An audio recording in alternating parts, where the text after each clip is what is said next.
future-proof your property business by understanding these common problems and mistakes that a lot of people are making.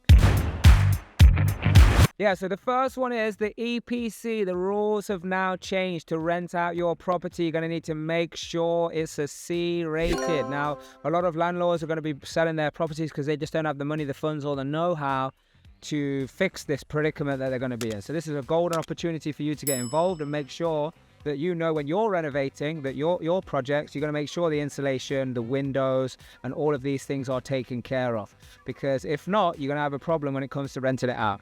Being in the HMO market now for the last 6 years, I've seen a lot of disastrous properties, and this is a big mistake people make. They just want to cram as much rooms in as possible, thinking that the more units they have, the more money they're going to make. Not true. In fact, some of my deals, my properties where I have less units make me more money. Why? Because our mission is to raise the standard of living, providing luxury, secure accommodation. So what we do is we want to make sure that it's spacious, it's homely, it's great. If there's properties with communal space, that like it's actually inviting and it's good and people actually want to live there.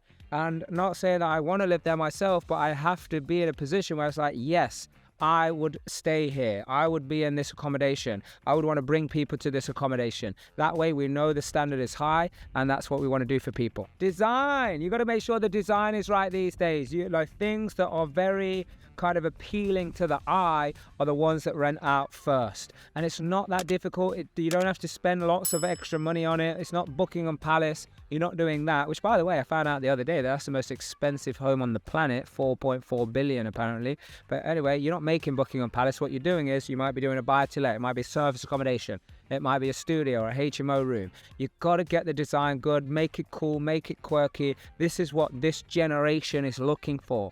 They want it to be cool. They want it to be nice. They want to feel like, yes, this is a place that I'm going to be around, you know, and sleep there, live there. Some of you even work there. So you've got to get your design right. One of the biggest problems and mistakes that I made myself, and it took me ages to backtrack, and I'll be honest, I'm still backtracking, going through some of the properties to make it smart investment. What does this mean? We've got to track everything with smart meters on electric and the gas bills, and I've got to understand exactly what's going on in my property. I can log on now to a portal and get access to all of the properties and the energy consumptions, because in the ASTs, the tenancy agreement, I've got to have a fair usage policy. If people are just, you know, blowing the heating on all the time and then open the window because it's too hot, then these guys have got to pick up that bill. But how am I going to know about it if I don't have these smart meters? I'm going to be like waiting for the bill that I already have to pay.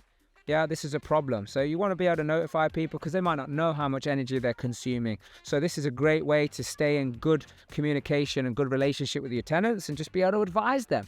Yeah, whether your property manager does it, whether you hire someone else to do it, or whether you're doing it yourself, whatever stage you're at, you want to make sure everything's tracked. Hey, so if you follow these tips in this video, this is going to allow you to have a more sustainable business, making more profits. Tenants are going to stay there for longer. They're going to respect the property more as well. Because think about it, people just come into something that don't look so good, they're not going to treat it so good either. But when they come in and they're like, wow, this is good, then they've got to keep it that way. So maintaining it. And actually, I want to add you a bonus one here, and that's maintain the cleaning. Maintain the cleaning. You've got to have, because if not, the grime starts to dig in, and then all of a sudden things start deteriorating. Your kitchen side, what's that called? The mastic stuff, you know, the white stuff around the things and all of that. You don't want any of that stuff, especially in the showers and things like that. So every so often you've got to get them in the rooms as well. You might not want to provide it every couple of weeks, like your communal areas or anything, but definitely you want to have to do it once a quarter or something like that, or at least check in, get your property manager to check in on that.